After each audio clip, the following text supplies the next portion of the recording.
Y para despedir el programa de Brújula Internacional el día de hoy, vamos a hacer una referencia a algunos hechos internacionales importantes, pero sobre todo insistir en lo que no le pudimos preguntar a Dylan Pereira sobre Bolivia, porque es un fenómeno interesante, es ese reloj de la historia que va cambiando, el péndulo que va de izquierda a derecha, y sobre todo de gobiernos que se turnan en el manejo de las cosas públicas, donde la votación es fundamental, el electorado decide a quién escoger como gobernante, como parlamentario, y por supuesto a su sistema judicial. Es lo que pasaba en Bolivia, donde después de 20 años de tener el MAS, la izquierda radical latinoamericana, el control y el poder dentro del socialismo del siglo XXI, ha habido un cambio, en el sentido de que ni Evo Morales, que era el líder espiritual de todo este movimiento en Bolivia, pudo participar porque lo condenaron a abstenerse y él llamó a la abstención, que no llegó al 20%, y donde el propio gobierno no tuvo sino una minoría terrible, esa izquierda boliviana.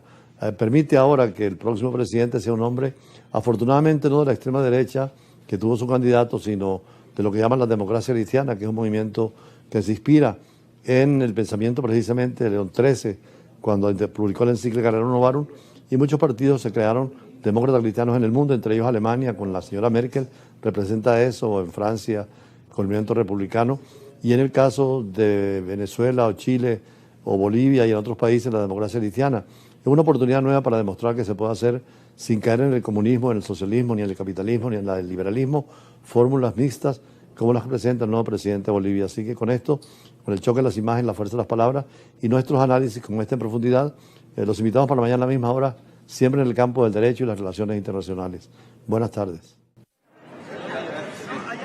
La democracia es una confrontación entre proyectos, ideas, presidentes, candidatos, parlamentarios que representan un modelo político para el país y afortunadamente el pueblo siempre tiene la expresión del poder electoral de decidir qué programa o qué proyecto y qué líder tener al frente de las responsabilidades del Estado, como también en la constitución de los demás poderes públicos y abrir el diálogo permanente entre pueblo y gobierno en esa relación Estado-individuo,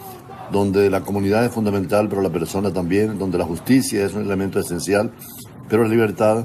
de allí el nuevo Estado social y de derecho en Europa, en América Latina, e incluso nuestra Constitución es clara, la de 1999, en esta dirección. Por eso vimos las elecciones de Bolivia como un paso extraordinario hacia la democracia plena, cuando los candidatos de la oposición frente al gobierno, por divisiones internas, especialmente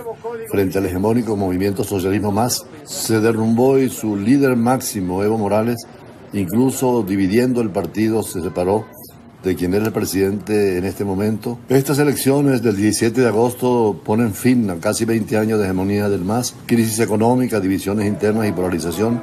marcaron el momento decisivo para Bolivia y lo que sería el papel de Bolivia en la región frente a la integración sudamericana, su participación en el Mercosur y en la Comunidad Andina de Naciones. Las autoridades que han elegido son por 5 años y quedaría la segunda vuelta para el presidente. Fue realmente una sorpresa el triunfo de Rodrigo Paz. Es economista, hijo histórico del líder político Jaime Paz Zamora. Es considerado uno de los protagonistas del proceso democrático en el país andino. Durante varios años vivió en su juventud al exterior en el exilio e inició una carrera vinculada a estructuras de centroizquierda a nivel local en la provincia de Tarija, en el sur de boliviano. Se caracterizó por emprender una campaña casa por casa muy efectiva en regiones periféricas de las grandes ciudades y también en el área rural, que ha sido exitosa. El voto de la derecha supera el 60%, mientras que el MAS, con todas sus facciones, no supera el 15%. Y en cuanto a la abstención, fue muy poca la diferencia entre la tradicional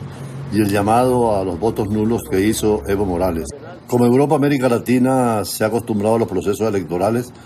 y igualmente en ese péndulo de derecha e izquierdas, en la alternabilidad que es la esencia de la democracia y con la participación del pueblo para escoger a sus líderes y a los proyectos políticos. Y en cuanto a la política, en Estados Unidos y en el mundo se destaca la reunión del presidente estadounidense con líderes europeos para tratar de llegar a un acuerdo de paz en Ucrania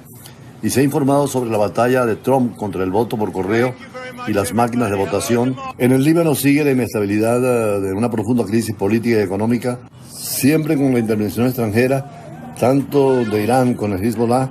como de las potencias occidentales, porque en el Medio Oriente no solamente son problemas de carácter religioso o de carácter político interno, sino que también las potencias, Rusia, China, Estados Unidos y la Unión Europea, tienen decisiones